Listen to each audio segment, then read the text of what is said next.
Hey, I'd like to welcome you to another episode of Mission Matters. My name is Adam Torres, and if you'd like to apply to be a guest on the show, just head on over to missionmatters.com and click on Be Our Guest to apply. All right, so today my guest is Michael Hopwood, and he's founder and CEO over at Living Legends 660 LLC. Michael, welcome to the show. Thank you. Thank you for having me. I'm pleased to be here. All right, Michael. So we got a lot to talk about today. I definitely want to get into your film. I understand that it is currently streaming on Amazon Prime. It's called Living Legends 660. Let's just dive right in. How do you want me to tee up the documentary? Where do you want to start with this? Well, I'd like to start with a little background about myself, because that kind of explains how the documentary came about. Mm-hmm. I attended Compton High School, where I was a student body president and captain of the basketball team my senior year. Compton, if people don't know, is located in the south of Los Angeles. I won't say South Central, but south of Los Angeles in the Watts area.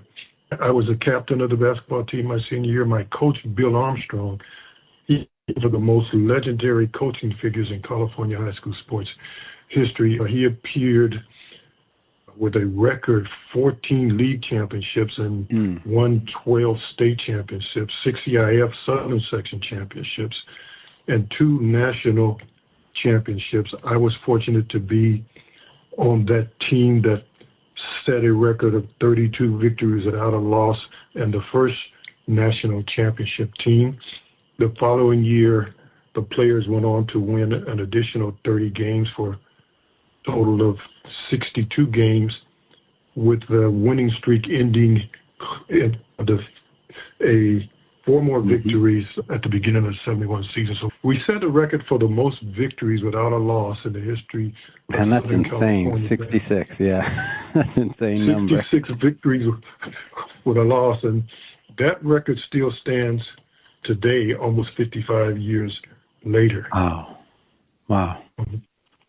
After I retired, I spent several years as a educator. I taught math in the LA Unified School Districts, and I was an administrator, a high school administrator, and then I went on to be in a leadership role in the district as an operations coordinator and a superintendent. I retired from the district, having played professional basketball in Europe. I toured the country with Athletes in Action prior to that. So I had a pretty profound and phenomenal career. I've done some things that a lot of people probably wouldn't have. Very few people can say that they rose to the level that I did in education, and also served as an elected official, a union of representative, and also an ordained minister. So Wow. The intersection of sports and education and religion is kind of encompasses my whole background. And after I retired, the California Scholastic Federation, they did a 100-year celebration honoring the most influential athletes and individuals in the 100-year of sports in California. And fortunately, not one of my players were commemorated, some of who went on to play professional basketball, some of them who played for the U.S. Olympic teams. And our team that set those 2 records, set that record of 66-0 when I say 2, because we were back-to-back undefeated state and national champions while going 66-0. We were not mentioned, we were not included in the 100th year all-century team historic list of the state's legacy of outstanding student athletes. So once I retired, I decided that, if you don't toot your own horn, nobody knows you're in the band. So I decided, if I didn't tell the story, if we didn't tell the story, it wouldn't be told. And we didn't want our accomplishments to be buried.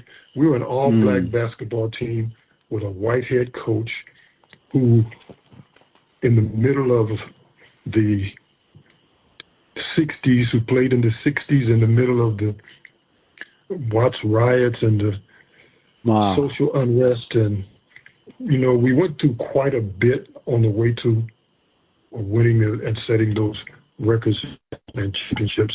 It wasn't all. It wasn't all just championships and celebrations. We sacrificed a lot to win those championships. We played in hostile environments, buses getting rocked and worse, and, horrific calls from the referees. And when we played on the road, there was people and signs, that shouted racial slurs. And, it was a turbulent time. I remember one event, I don't want to give the whole story away, but I remember one event in which we went to a restaurant in Ventura during a summer game, and they took the coach's order. They refused to serve us, the players.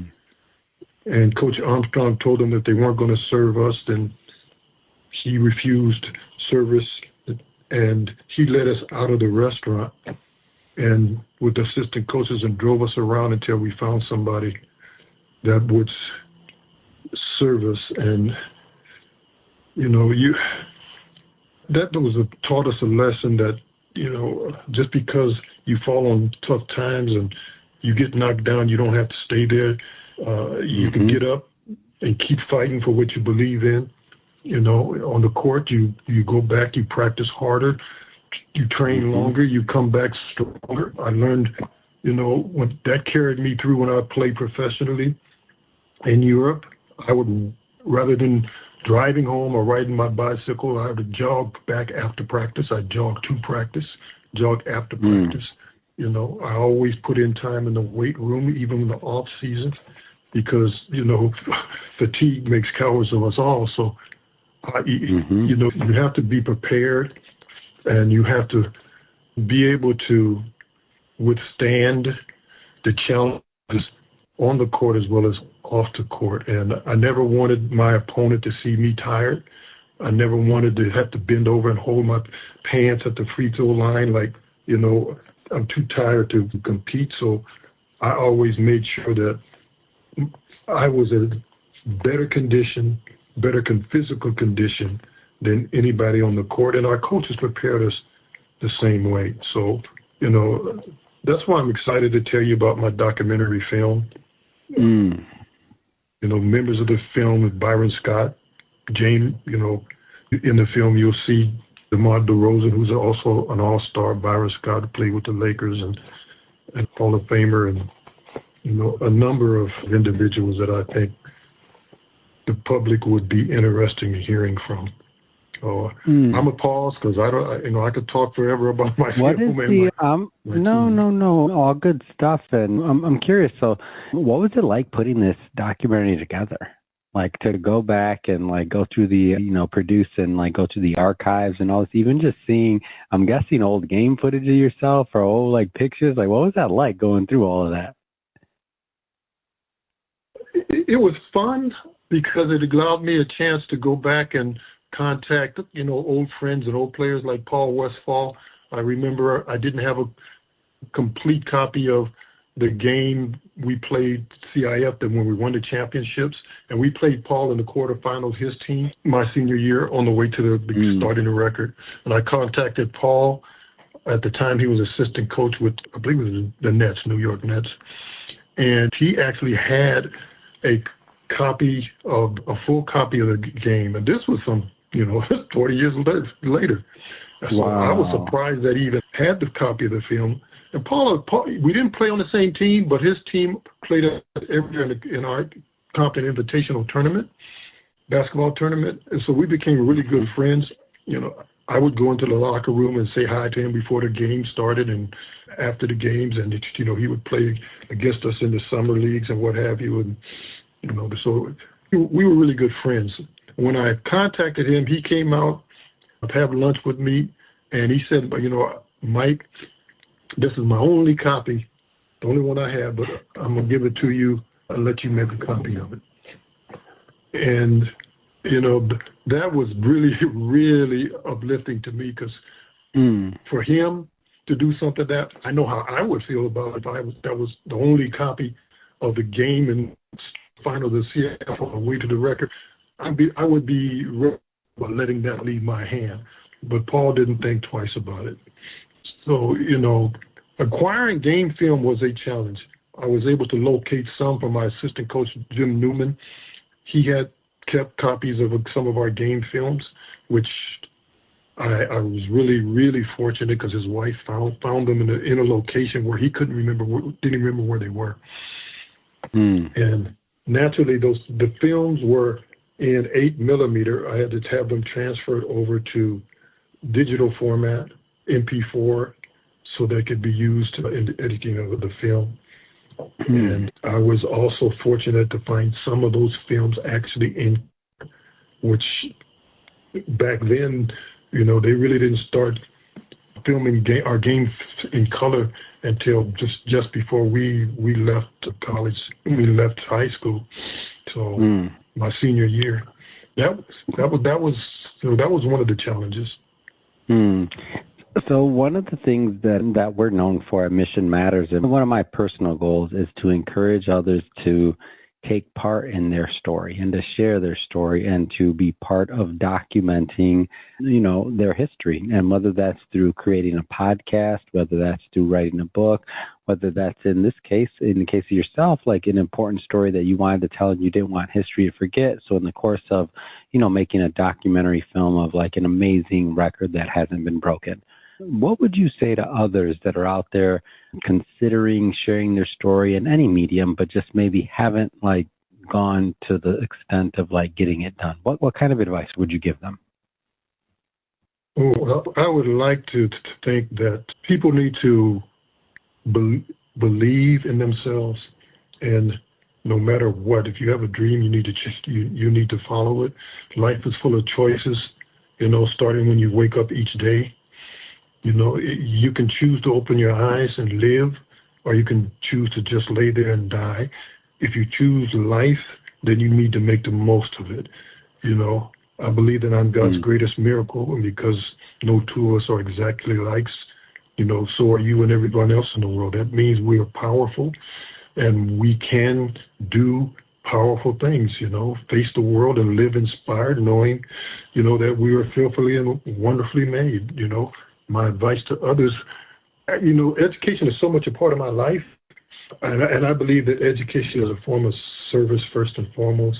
No matter what we do, I think people should remember that whatever their goal is, providing service to others should be foundational. So telling your story and what you went through to accomplish those goals and sharing them and helping someone else. When one person climbs, the others are lifted up. So, I think that should always be a part of people's service. And no matter what you're doing, you can always be, of service to someone. And you can help educate people. W.E.B. Du Bois wrote of all the civil rights for which the world has struggled and fought for 5,000 years. The right to learn is undoubtedly the most fundamental, and you're passing on knowledge, whether it's a book, whether it's a film, whether it's a poem. I believe that education in any form is the great equalizer for the less fortunate, the underprivileged, and the underrepresented, because knowledge is currency. And the more knowledge you have, and the more you become a reservoir of that knowledge, whether it's in the no matter what, the more valuable you are, and you don't have to go looking for support or partners or a job. People will come and find you. So, just stay on the course. The road of life is always changing. You change your course, you change your destiny. So, choose your words wisely, speak truth to power, be honest, ethical, frank, and fearless, and strive for greatness, but don't despise small beginnings along the way.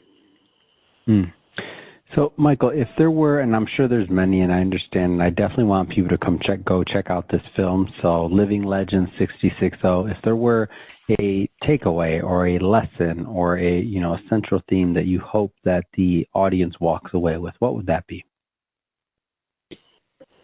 That your circumstances don't define who you are, and you should always strive to be better than,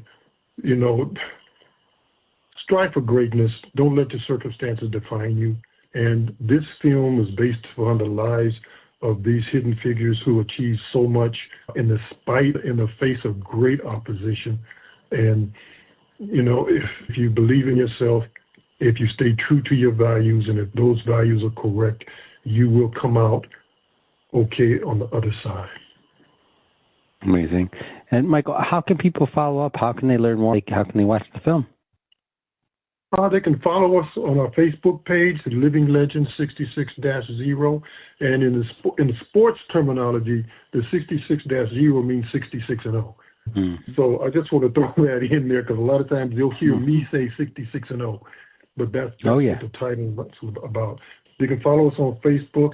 The film is currently streaming on Amazon Prime, and anytime it streams on a new channel, it will be also shown there, and also on IMDb, which is reservoir for films and books, and so you can pretty much find us anywhere. They just Google Living Legends 66-0, they'll find us. Perfect. And for everybody watching this, so you know, we'll definitely put some links in the show notes so you can just click on them and head right on over and check out the film. And speaking of the audience, if this is your first time with Mission Matters and you haven't done it yet, hit that subscribe or follow button. This is a daily show. Each and every day we're bringing you new content, new ideas, and hopefully new inspiration to help you along the way in your journey as well. So again, hit that subscribe or follow button. And Michael, thanks again for coming on the show. Thank you for having me. It was a pleasure.